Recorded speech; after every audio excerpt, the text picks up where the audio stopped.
Oh my goodness. Hey, you guys. Welcome back. We are at another episode of Behind the Scenes Bella podcast.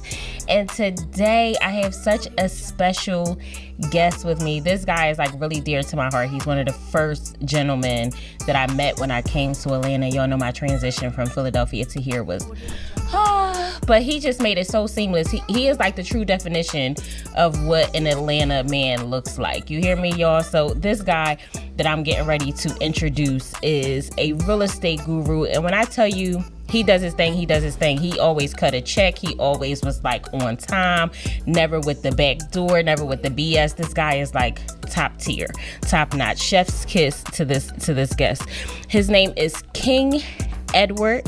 He is originally from, oh my goodness, you are from Ohio. Correct. You are. See that? Look at that. That's what a good friend do. You are from Ohio, and y'all know I read off the notes because I don't care what y'all think. This is me. This is my podcast. Okay, I do what I want. So I want y'all to know that he is in Atlanta now. He has been paving his way through the Atlanta streets. He has a company called Trap Tours of Atlanta. They take you all around Atlanta and show you all the trap tours. He has a brand new playbook for flipping houses. And when I tell you, he dropping gems, not gravel, because y'all be getting the G's confused. He is dropping true gems on how to get real estate, flip real estate, and make money, even off of no money. He shows you like from top to bottom. So I want to introduce Mr. King Edward Jones. Hey. Such an awesome introduction. It's true. I need to put that everywhere I go when I walk in the building. Just push play. Right, and put your theme music. I be walking like the man when I walk through. Oh, talk to him. No, it's a pleasure. It's definitely a pleasure. It's always a pleasure to deal with you because you know nonsense and straight to business. Yes. Listen, guys. Our topics today, because this man, he reminds me of like Kevin Samuels from The Kingdom. Like, y'all know, rest in peace to Kevin Samuels. Shout out to the homie. Y'all know, because I love Kevin Samuels. Y'all ain't like him too much, but I really liked him. I liked what he represented as far as his message, even how he first started out talking to the men and then including the women. That's how it really rolled out. But I want to talk so much to you today. If you would just allow us to just pick your brain about relationships and business and how you got started and where you are now. Like, can you just tell us a little bit about where you came from and how you got to this place of magnanimous success? Well, first, we're going to give glory to God. Oh, you dig what I'm saying? Because ain't nothing without him. I'm going to say a bar before I even go. Even when I was trapping, I used to go to church and pay my tithes and offerings in the streets. I'm going to tell y'all the real truth. Y'all probably never heard nobody say this. I wouldn't even trap on Sundays. Like, after I start getting you was the Chick-fil-A hustling? Yeah, I was the Chick-fil-A. we close on Sunday. Get your product on Saturday. You can ask the guy. 11:59. Hey, dead serious. Once I read that, you ain't supposed to be hustling on the Sabbath. I'm like, all right. But nah, I'm Zone 4, Brittany Hill, Columbus, Ohio, man. Straight out the trenches in the gutter, man.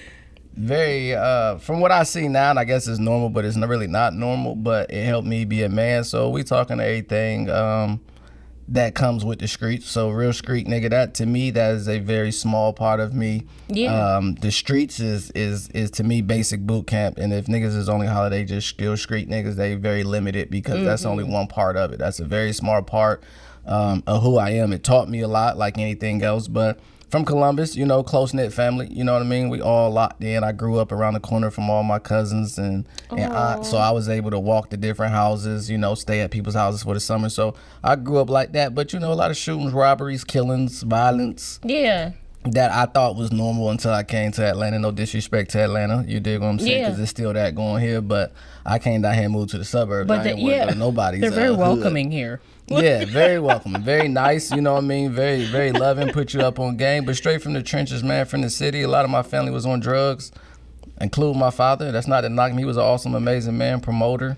You know, he did a lot of different things in life, but when I look back at it, like, it actually molded me into who I wanted to be. If you dig, if I said I wanted to be anybody, I want to be who I am today. So he inspired you. He definitely inspired. Like, beyond my dad, like, so the reason why I'm never starstruck is my dad had a lot of celebrities at the house when we was young. Yeah. So he would, you know what I mean? We got funny stories. He had Don King and my mama's 89 Sentra. This back in the early 90s. He picked him up. So, you know, just a whole bunch. He promoted fights. He did a lot of things behind the scenes. Like, he allowed me to go see Prince. My dad got a picture smoking with Stevie Wonder. I think he met Michael Jackson, Bob Marley. You know what I mean? Wow. So all those type different folk, my dad always been around. So to me, it was just kind of normal. Yeah. You know what I mean? I remember my dad took me to Don King's. Now, he got a real compound. Mm-hmm. So we met Carl. This was for the Buster Douglas and Holyfield fight. Now, Buster beat Tyson. Okay. So after Buster beat Tyson, Buster didn't want to do a rematch with Tyson, and my dad was the actual person who put Don King and Buster Douglas together for the Holyfield and Buster Douglas fight to go and get together. So when we went up to his house, I remember it was like 95, 96, I think. I don't know. Whatever year, the first year, like Madden came out, I was playing with Don King's grandson at his house, man, in their house. So he was on punishment, and they let him off punishment to play with me. So you were always around. Yeah, I've been around that, which was inspiring. And my daddy, like, he come from nothing too, but he always just had a heart to get out there and just see different things and believe and just did it. You did what I'm saying? So, you know, they used to try to clown him a little bit, but then when they look back at it, like, damn, Ed the only one out the city who really did something. Well, that's how it is. They always talk about the man that's doing until it's done, and they be like, dang, I should have been listening to what he was talking about. And it's crazy that, you know, not even crazy, but we had so many things in common, like just growing up in that, you know, kind of environment where it's drug dealing, is, you know, having exposure to celebrities or different liberties that my friends didn't have. So when I was talking to you, like when we first, I was like, oh my goodness, I'm like, this is so much like me. The only thing that I could even envy from your life was that I didn't have the grandmom next door. I didn't have that cousin down the street. I didn't have that uncle that I could go and visit. My family were so widespread apart. But it just goes to show you how so many people, we grow up in the same neighborhood but different circumstances. Like, everybody is different. You know what I mean? I used to tell my friends, I'm like, listen, your mom stays in an apartment behind my house. We own houses on this block. We got 5 cars parked outside. So yeah, it's the same neighborhood, but it's a different circumstance. You know what I mean? So for you to turn out the way you did and come so far, you know, where you are now. And even I'm looking at, I had to pull up the report, right? So it says here that that you had paid $60K in tithes and offerings last year, because you said that you was tithing on the day off. So you made that's 10%. I didn't actually give all the 10%. I probably should, because we did over $1 million last year net. Oh, so but we did 60,000 to the church because a few things had kind of changed up. You know, a few things had changed. Lord forgive me, but it was supposed to be 100,000. That's what was supposed to be. It was supposed to be 100. Yeah. Okay. It was supposed to be. What's your Instagram @ name?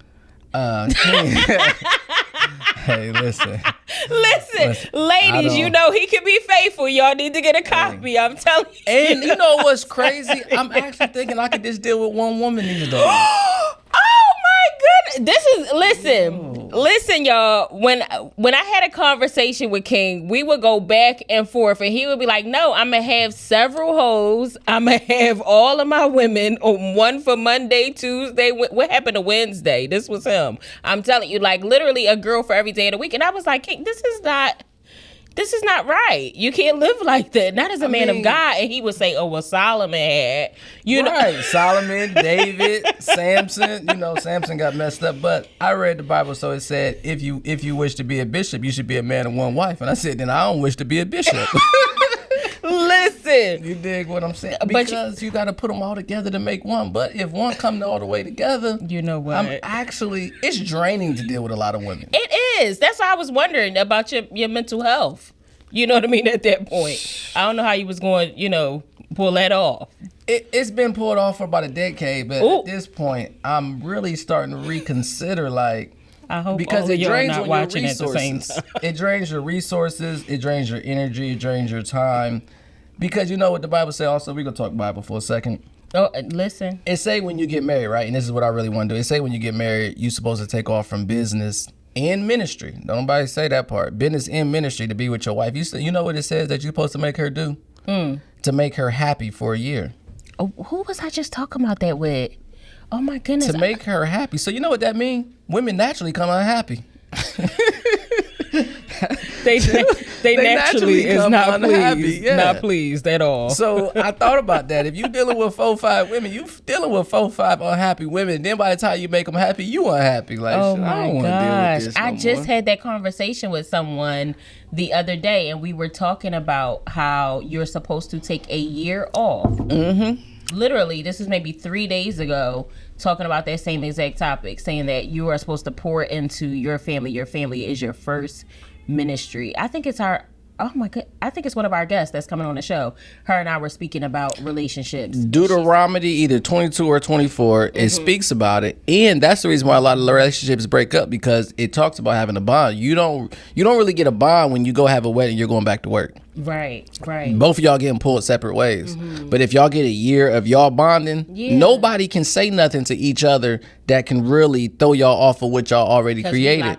Because we locked in, and nobody's outside influence. But when there's outside influence and the glue hasn't settled or the cement hasn't got hard, somebody else's footprint is inside of the cement. So now you got to deal with that footprint, and it's not yours. What see, I keep telling y'all, when y'all come on this show, I don't give out speakers offerings. So if you came here like preaching, Hey, we're not gonna pass no plates or nothing, because now you getting in it, and I felt like I wanted to reach in my pocket and give you some. Listen, for real, like when I be thinking about how we really supposed to be and what we really doing, like we a lot off track when it comes to bonding and playing house. Yeah. Because everybody wants somebody to play the husband and the wife, and we not husband and wife. So it's like, hey, you not doing this, you not doing this. We got the 50-50 conversation, this conversation. But at the end of the day, we ain't even married. So if ain't nobody married, this is just preliminary. King, can I ask you a question? How long do you think courtship should last in a relationship? To be honest, if you're ready, I'd say about a year. 1 year. I would say within a year. Yeah. If both parties are their whole selves, meaning they're both whole, y'all know what's up, and then y'all should probably leave each other alone after that year if y'all figure like, yeah, this ain't what it is. Oh yeah, that's why I give him 365. I just wanted to see if we was on the same page. Okay. Because I don't have years to like dedicate to foolishness or time wasting. Let me ask you a question. I know I'm being interviewed, but come on now, how much? He dominant. How much foolishness is a woman supposed to deal with? Because everybody come with foolishness. Is there what level of foolishness you deal? Because we gonna do some crazy stuff. I'm gonna try to keep it PG. We gonna do something. I'm not even talking about infidelity. I'm just saying men being men. What do we deal with, or what are women allowing? Because it's like nothing at this point. It's like nothing. So me, I take a lot. So you talking to a different breed of woman. Let's not talk about you then. My bad. Wrong question, because I forgot. I'm talking to an elite, not an elitist. I understand who you are, but let's talk in a generality. What would you suggest if you had a daughter? Would you tell her, hey, just leave because of this? Now, take infidelity off the table. What would you encourage her, or how would you tell her to deal with situations when the man isn't the way that she want him to be in one particular area, but it's a lot of things that's good? I've had conversations even with my assistant. She would come to me and say, oh, well, I have an issue with this guy I'm dating. He made a comment that I didn't like, and I don't want to talk to him anymore. And I'm like, a comment? I was like, oh no. I was like, girl, that's based on how he raised. I said, you can't judge him off of something that he told you in present tense that's from his past. I said, because you got plenty of skeletons in your car. If you just crack the door, one of them gonna fall out. So you gonna judge this man off of something that he confided and basically told you that transpired years ago. Right. You know what I mean? So a lot of us, we've grown so much, but my advice to her was that give grace to the man. You know what I mean? That sounds like, even if he could be faithful, I talk about learning how to deal with what's revealed. A man who has previously been homosexual and he tries to come back across the street. For us as women, we could hop right back across the street like ain't nothing happened. I could have ate Deborah. Got ate. Got ate. Everything else, licked, kissed, and everything else. If a man crosses the street, God forbid, he is sworn to death. He is stoned. He is cast out. He is no more good. He's compromised his manhood, everything. But it's like that's how we aid the enemy in allowing him to destroy the man. This is why we have so much confusion now, because where's the grace? Where's the mercy? And I did a poll on it. And I had like 700 people like, ill, no, girl, throw them away, ill, bye. But you got these young girls and this new diaspora, this new generation. Oh, they take a bisexual man. Oh, they take them gay, straight, halfway. We don't even live in a real world at this point. But that's what I'm saying. So the advice that I would give, God's grace is sufficient to cover all things. You're right. You know what? You're right. Multitude of sin. Cause I'm not dealing with no nigga that's gay, and I'm telling my daughter, if that nigga ever been gay, he's still gay. But God, you know what I mean? Because deliverance is real. But guess what? Then what you do is to even nurture that even more. You take it a step further. So if he was gay, and I know we're gonna have some controversial comments about this, but I want y'all to hear me out. If he was gay, talk about some of those triggers. To say, babe, is it that when you go into a certain atmosphere? Are you around a certain company of people that causes you to have, because you can't take away the thoughts that come in your mind. They naturally come in. I think they're mentally ill people and they're spiritually attacked. Well, now, so I got a different thought process about this, but let me finish my thought. Go ahead. Because I think that for a man, if he's in a situation where he feels triggered or he's not delivered from a certain place, he shouldn't go there. That's just like a crackhead. If you trying to get delivered from crack, don't go by the crack house. Now, avoidance is not deliverance. I'm gonna say that. That's a pin. Avoidance is not deliverance, but also until you are ready to attack that thing and see if that place is healed, stay away from it. And then we can say, babe, let's see if we walk by the crack house today and see if you feel tempted. But I'm gonna walk with you. And I'm going to talk with you and I'm going to comfort you in this moment, because guess what? You are not disposable. You're not your sin. You're not the deeds and the things that you've done, because we got so many people we got murderers. We got people that came home from doing 20 years and they changed their life. We got people that steal, kill, lie, cheat, everything else. No sin is exempt from the other. I agree. I'm going to tell you a quick story about a previous homosexual, and y'all know, like, I'm very a certain way. Don't shove it in my face. Don't be around me with that type behavior. I'm not with none of it at all. That's all right. You dig what I'm saying? I don't hate them though, because I know this sound crazy. It sound like white people saying I got black friends. It's a couple gay guys. They cool as hell, but they don't wear their gayness on their sleeve. There was a guy, right? So we was in church, right? We was going around ministering and inviting people to church and we going out. It's like 10 of us, and we in the mall, and we talking. And everybody sharing their testimony. And one little dude walked up that was with us and was like, you should come to our church. The name of the church is IGO. It's a good church, you know what I mean? Because I've been delivered. I'm a homosexual. I used to sleep with men. I walked the complete opposite way. I said, wait, time out. I need to know this information before I be going out with these people. But he had a wife and kids, and he was really delivered. I didn't know none of this information before I went out with him. Check out the church. Look, because if they over there delivering like that. Yeah. So I want that. What I don't like is the okayness of it. When we say it's okay, like even when I was selling drugs, I never thought that was okay. Right. I never thought robbing was okay. To promote it and say, oh yeah, this is okay, I think it's foolishness. I think it's an abomination to promote foolishness. So you said something earlier, and I wanted to expound on that as well. I feel like when you said mental health, so I have a son who is kind of going through a phase, and I went through a phase when I was younger. I feel like like I said, you can't take away the thoughts that come into your mind. You can only cast them down, like the Bible says, cast down those imaginations and things that come into your mind. It's about whether you act on them. That's just like if you think about a thought of being a killer and you want to kill somebody. You're not a killer until you actually go out there and pull that trigger. But the thought came into your mind, and you have a choice to say, you know what, I'm bigger than that. I have more things going on in my life. I'm not going to do that. That's a natural temptation. Temptation is not the issue. When we get into mental health, it's more so, I think, when people are no longer seeing themselves as who God birthed them to be. That's the key. That's the only thing. Because I mean, and I love everybody that I've been carrying this hashtag for many years, because I really do. But that's just like if I came to you and I want you to subscribe to my new reality, and I say, Edward King, don't address me as Kalai anymore. I want you to call me live on air. Or I want you to call me Tree. And you're looking at me like, so Kalai, do you think you're a tree? Yes, I am a tree. Our friendship is over, but continue. But I want you to subscribe to my reality. So acknowledge me as Tree Edward, because this is what I am. I have roots now. I'm dug into the dirt and I sprout up. I have branches. I have leaves. I change every season. This is what I am. So I want you. Edward will not be around to see none of your seasons. Because how does that make you feel? Like you are like something's going on with you if you start subscribing. Yeah, it's I'm gonna be part of the retardedness. Right. But let me get an apple off your branch. What? Like, what are we doing here? Like, you become a part of the foolishness.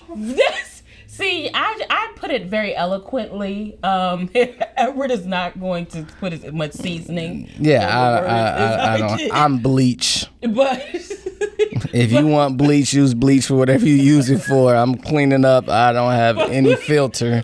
But I'm listening, Tree. What kind of... Is it apple tree, orange tree?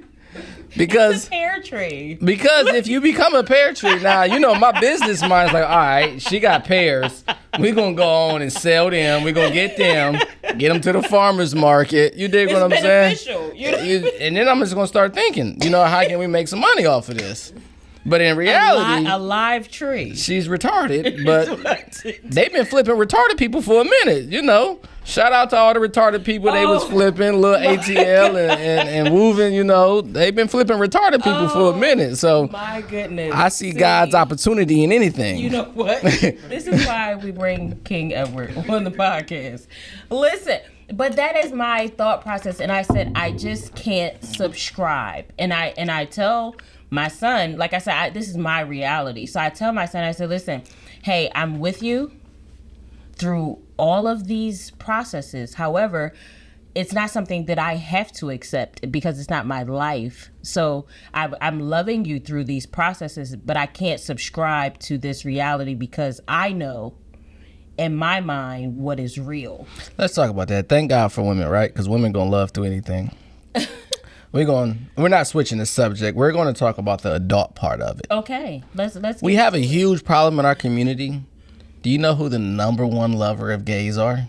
Who's that? Our black women.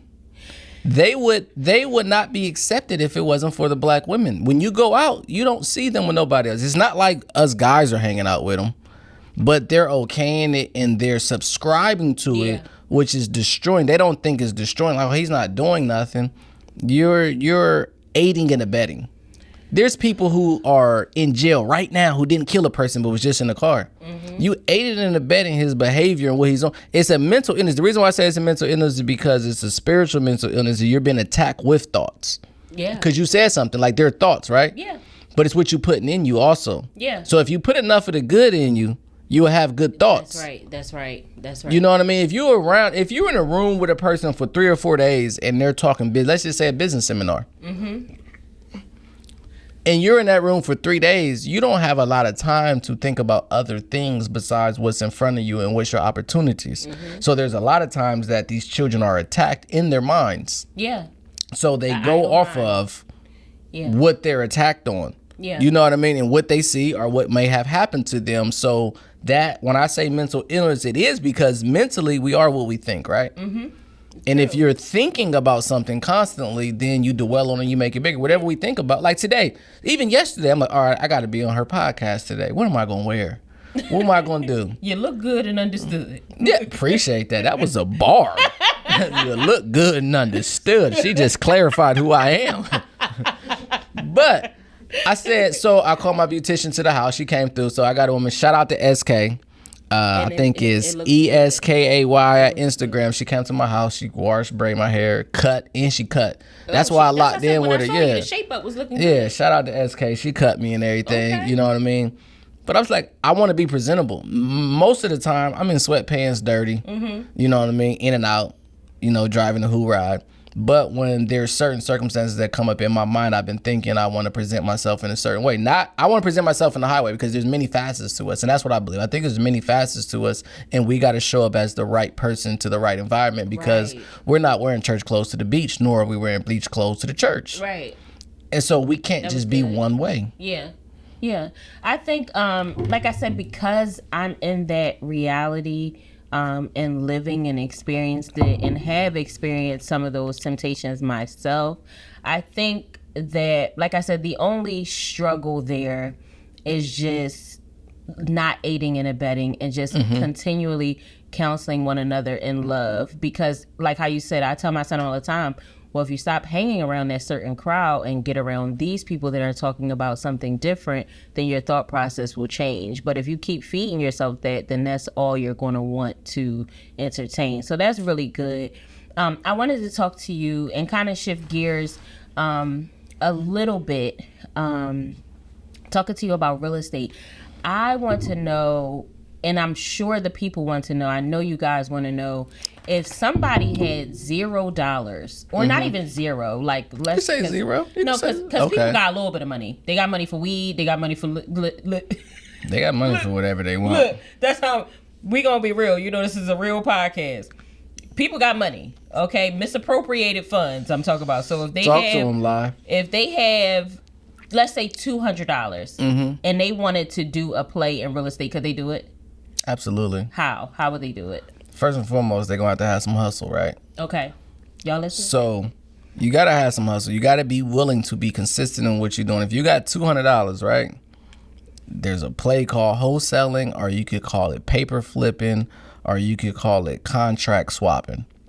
Okay. I'll make it in the simplest form. If me or you got shoes, let's say you give me a pair of shoes, right? Mm-hmm. They just sitting in your closet. You give me a pair of shoes, and me and you agree for $30, I can sell these shoes. I can have them for $30. Okay. I say, give me 30 days. At this point, I take that pair of shoes and I shop it to everybody I can shop it for $60. So with real estate, you go get a house under contract, and everybody is always worried about how you do it. You have to start. I'm dealing with this right now. So people sign up all the time. Quick little bar. People sign up all the time. I charge a lot for my course to the average person. There's 2 courses I sell. There's 10,000 and 20 for the simple fact that I don't want 1,000 questions. But with the wholesaling part, let me get back to your question. The wholesaling part of it is literally you can get a house under contract and you can have it for 150 and you can sell it to me for 175. Okay. You have to do the research to understand what's the ARV, the after repair value. Meaning how much is this house going to be worth after they fix it up? Okay. Once you understand how much it's worth after they fix it up, now you go negotiate with the owner in its current state. Once you see what it's like currently, you can look at it. You can say, okay, you want 150. This house is only worth 250, but it need $100,000 worth of work. That's not a good deal. Right. Let me give you 100 for this. And whatever your negotiation skills is, you use that. We only got to use what we're gifted with. Right. We're all gifted with something. Right. I'm gifted with the gift of God. Right. Right. You might be gifted with data. You might show all the comps, which is a comparable home around. You might show all the data, the houses is sold. Whatever your gift is, use that for your salesmanship. And you talk him down to 100.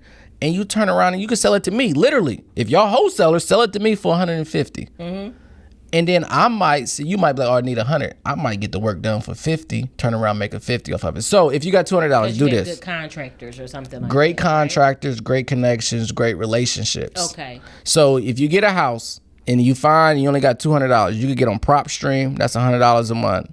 You can find somebody that's a realtor to help you run comps. You can get on Zillow. You can get on Redfin. You can get on Realtor.com. All you got to do is once you get on PropStream, go find houses that are pre-foreclosed, foreclosed, or you could have an auntie or grandma who wants to sell their house. Take that house, get on Zillow, look for all of the people who bought in your grandma's area. There's a whole list on there on PropStream that shows you all of the buyers that's bought in this area. Your grandma wants to sell her house for 150. It's worth 250. You get on there and see all the buyers. Grandma, I'll buy the house for 150. Okay, baby, if you can sell my house for 150, I'll take it. Okay. You get a contract. You sign it. It's online. Everything's on Google. Y'all know that. You get online, you sign it, 150. You say, Grandma, give me 30 days. You take that contract and you talk to everybody on that list that bought in that area within a mile, and you say, hey, I got a house that's worth $250. I sell it to you for $175. That's really how simple it is. That's no money. 25,000. And you came up 25,000. And the great thing about this is most of the investors can close within 14 days.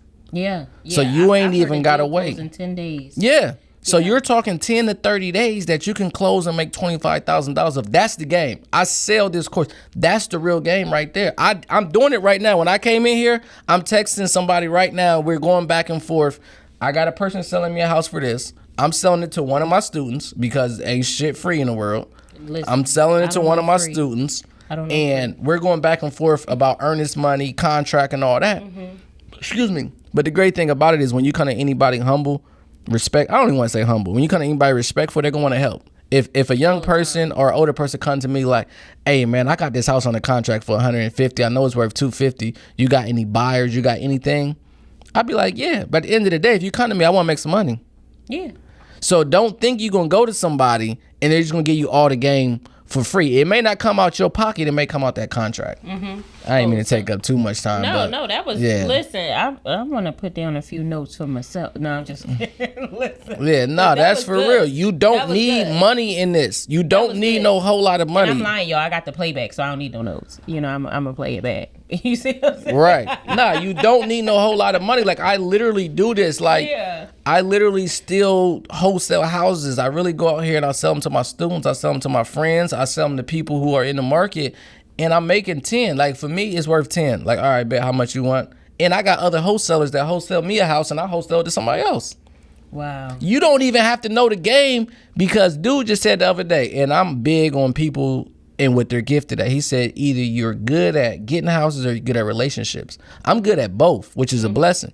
But I rather had a relationship because somebody just brought me a house for the low. Bet. I got plenty of people that want to buy it. Yeah. I'm going to take that house. I'm going to make $10,000. That's going to pay all my bills for the month. Yeah. No, I can definitely say that from knowing you personally that you are good with maintaining communication and relationships with people. So that is a profound, characteristic to have in your field. And it's really astounding. I think that's why you gotten as far as you did. Sorry for being long-winded. I just get excited about real estate. This is a podcast. We are here to talk. And like I said, you're dropping gems. So that's what we need. I want to really talk about, you have a podcast as well. The Ugly Truth. You have a podcast as well. I was a guest on your podcast. Great. It went up. It was great. You talked some very profound things. The things you was speaking of was amazing. And I want you to create a how to get married course. But continue. I'm sorry. So we do have He Could Be Faithful. He Could Be Faithful is, we actually just recorded the audiobook for it. So we just recorded an audiobook last week for it. It's going on all of the platforms. I'm really excited about it. And we are putting it into a visual aid. So I got 20,000. I want a partner. I want to do a school for women. It could be in this building. Oh my gosh, it can be 10 women at a time. And I really need you to teach. You know how many women don't know, like, charm school. No, they've never been taught how to. They've learned how to get sex. They know how to get a man. Nobody really knows how to keep a man or what to deal with when it comes to a man. Because when it comes to a woman, we deal with all y'all bullshit. And excuse me for cussing, but we deal with all y'all bullshit. Look, y'all done got him cussing. He said he wasn't going to cuss. Yeah, I was trying not to, but that's what it be. We let y'all have y'all attitude. We get y'all a week to have y'all menstrual. We let y'all be in y'all feelings. But as soon as we do something, it's like, through the ceiling. So if you can teach that. Yeah. I would literally, I'm not bluffing on this podcast. I'm really want that. And for me, it's for the community of what's next after. I got a 2-year-old and a 22-year-old. Yeah. My 22-year-old is amazing. My 2-year-old is coming up, and I'm looking at the women like, son, you're going to have baby mama drama. I don't even know. He might not even had a baby mama. She been eloped to something. Yeah, you dig what I'm saying? So he ain't gonna have no drama. The state of our women, and I know they're like, oh, the men is man. Look, it is not okay. She gonna be acting bad. It is not okay because women are. We put women on the pedestal, and now they want to be down here with the niggas. Yeah. See, and we've had these conversations. My philosophy with that, and even now, so I'll give depictions of how it was before. For me, dealing with men was easy because you had sense. But go ahead. But it's like, I just said to my man, I said, listen, I want you to control me. And he was like, no, I don't want to do Talk that talk. He was like, I don't want to do that. He's like, I want you to think for yourself. I said, but you can't protect me if I rebel. Talk that talk. I said, because if you tell me to do something and I go against what you said, you can no longer protect me. So if you told me don't go to Sierra's house because I don't like the way she is, and I say, oh no, I'm going to Sierra's house because that's my girlfriend. You can't protect what you can't, control. That's the clip right there. That's the clip. That's it. Control me. So it's not like I want you to control my mind and have, divine, pull on my brain. It's just that I want to be able to respect and honor you enough that I value what you say and I adhere. There's no leadership without control. Yeah, it has to be. But women, I think they don't understand that the true role is submission is just strength underneath subjection. And I tell women that all the time. You have the power. Submission is really protecting your motherfucking self. Excuse me for cussing. But submission is really protect. Yeah. Okay, so this is an oxymoron. So if you submit to God, everything good. You be underneath his wings. If you submit to your God, then everything good. Yeah. Because he's going to protect. Right. But in their mind, they use a different S. They use slave. Because they think a solid man is going to say, go outside and get all the water while it's raining. Right. Rub your belly on the ground to get the dirt out, the stain out the carpet. Yeah. And they think foolishly. Most men don't do that. And we really don't have a lot of disagreements. Mm-hmm. Really, it's just what you said. Don't go to Sierra's. I don't even like her. Yeah. I don't like how she move. I don't like how you come back from her house. I don't like none of those things. It's causing an effect us. No, you can't go. Mm-hmm.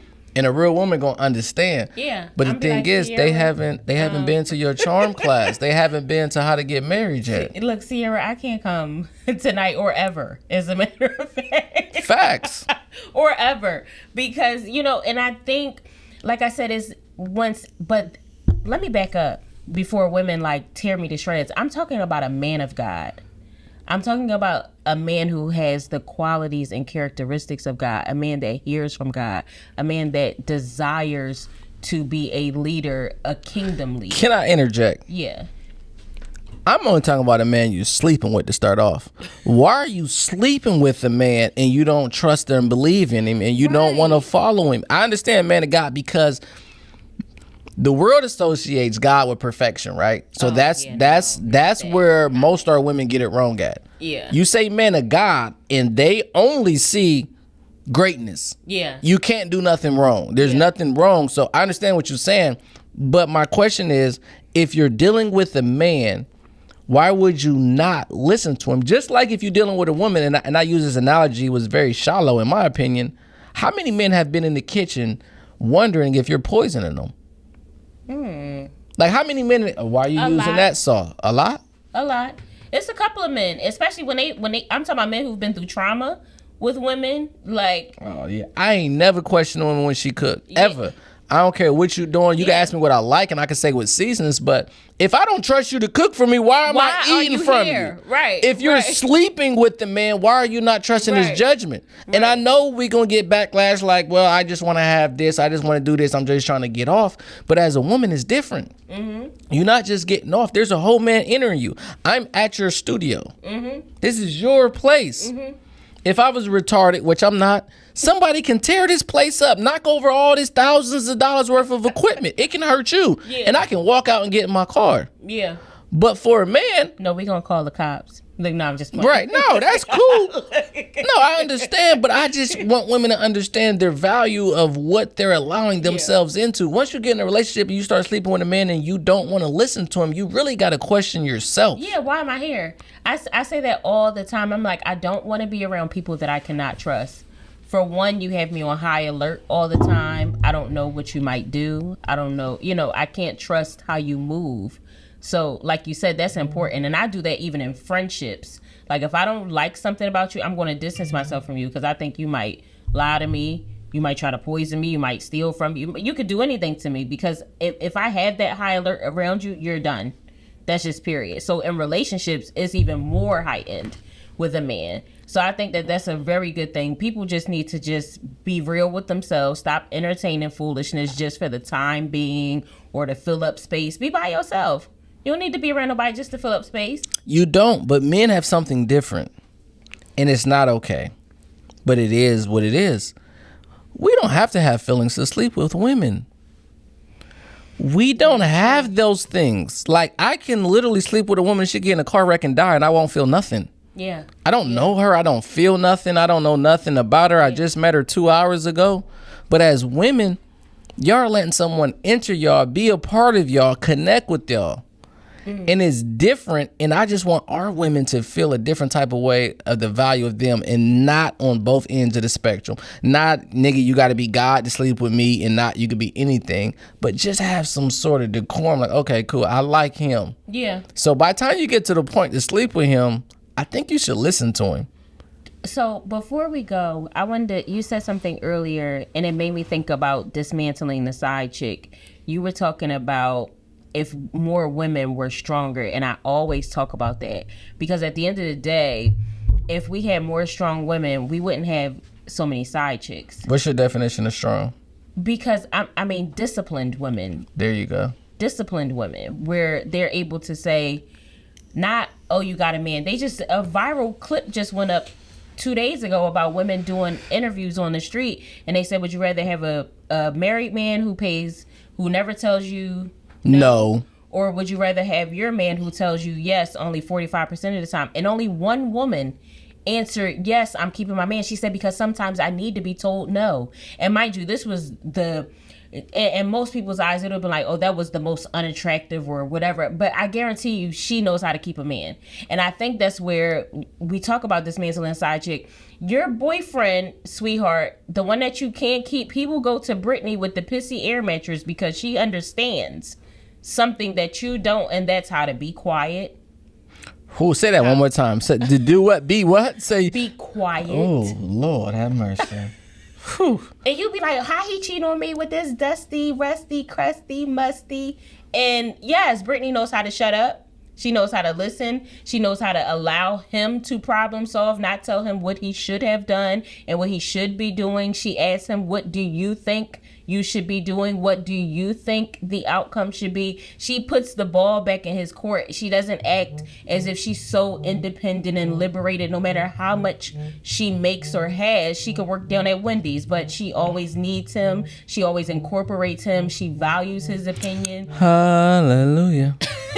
But these are the things that we're missing. But dismantling the side chick, I had a scenario where we met in a bar, and the guy, he, tried to push up or whatever the case may be. As he should, but go ahead. But men, they can't help seeing a pretty girl, right? But also I noticed a ring on his finger. So I said, oh, are you married? He said, yeah. I said, so how would your wife feel about you talking to me in this way? He probably said she understand, but go ahead. Let me hear his response. Right, the modern day men now. Yeah. Because they just going for anything now. But he, and it was more like you allow a man to assess. This is all men need to do, is assess their own actions. He sat there and looked and was like, I don't know. She, she may be hurt. Or I said, so why would you be willing to hurt her and you don't even know me? Ooh, see, this is why we need Collage Charm School, but please continue. No, I'm serious. I said, why would you be willing to hurt her? Is that your best friend? Is that the person you loved? Is that the person you said you would be with forever? Why would you be willing to sacrifice her feelings for me? And you just made him like you even more. You just made that nigga be like, why you can't be my wife? Why you can't be it? You dig what I'm saying? Because they don't think like that. The thought process of our women is not that. Our thought process of our women is 3 women right now.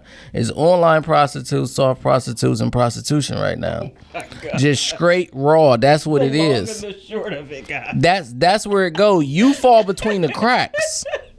You fall between. I'm not even being funny. I am, but most women got a price. Like, I don't lead with money. Yeah. I don't care how much money I got. Everybody know I'm cheap as hell. I drive hoopties. I don't dress the best all the time. Orange, y'all. He lying. You dig what I'm saying? I seen him. But the thing is, I understand women and I want women to understand men, but most women haven't taught other women how to be a woman and what to look for. Yeah. They go off of feelings. Do you know how often our feelings change? Shit, like these drawers that I don't wear. No, I'm just playing. Look, it just happens all the time. Okay, can I get another cup of a mimosa? All right.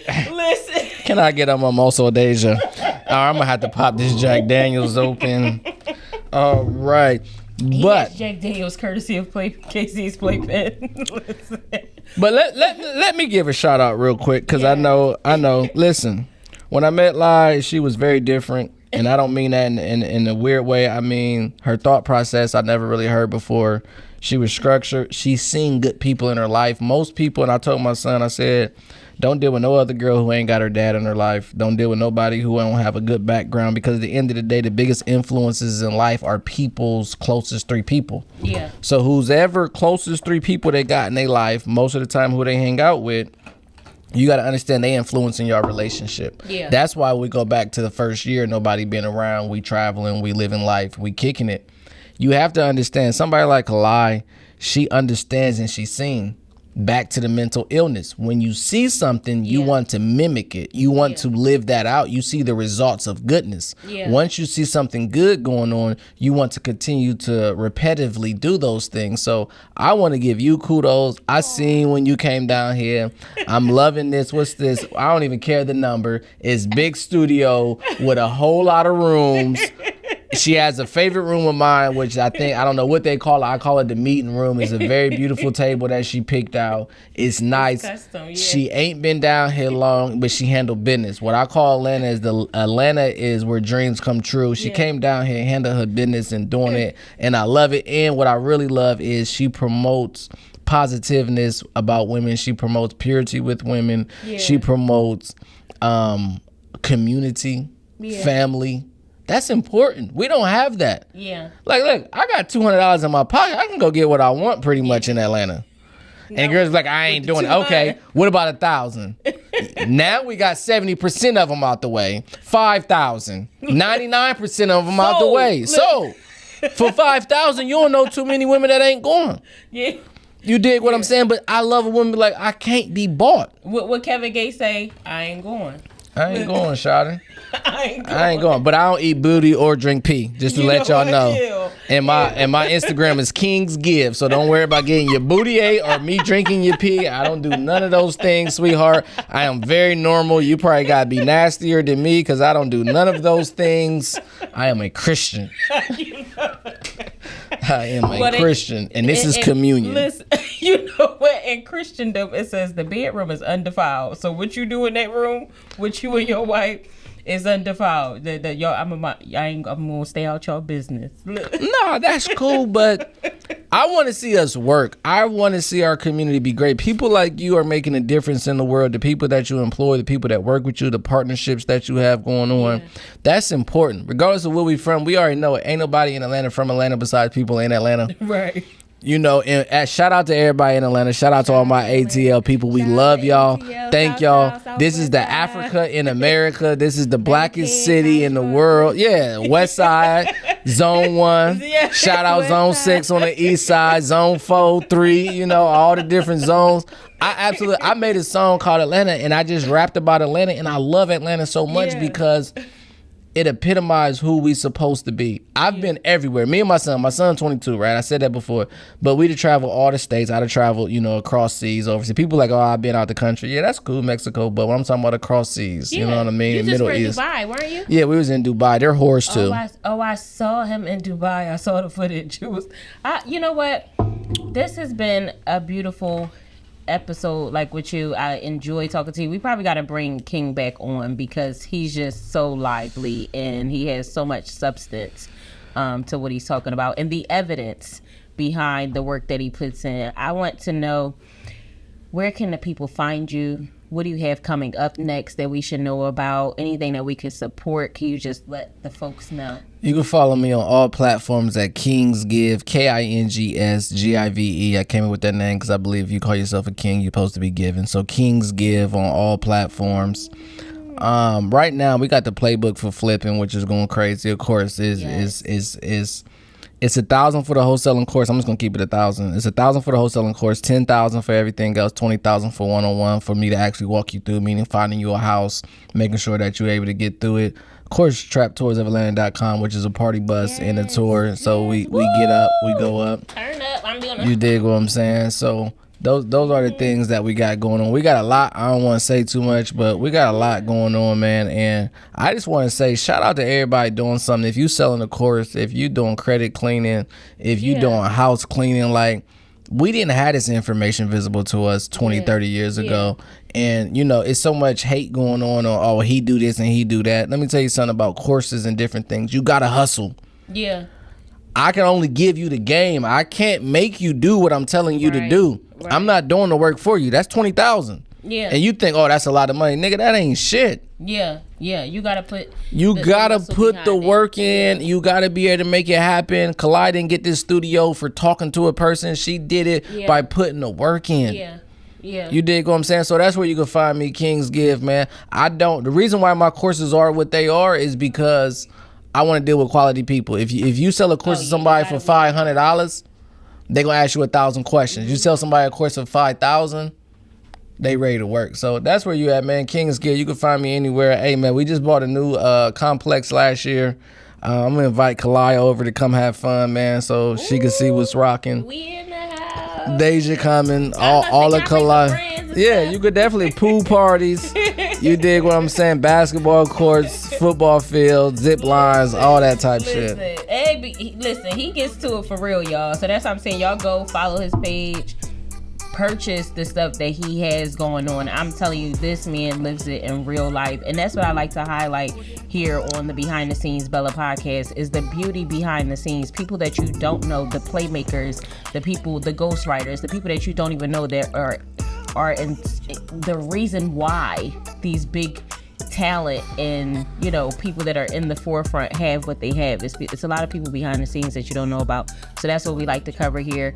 I love y'all. I love everybody. King Edward, thank you so much for coming on Behind the Scenes Bella and coming to Casey's Playpen to rock with us. Until next time, y'all. I love y'all. I love everybody. I'll see you soon.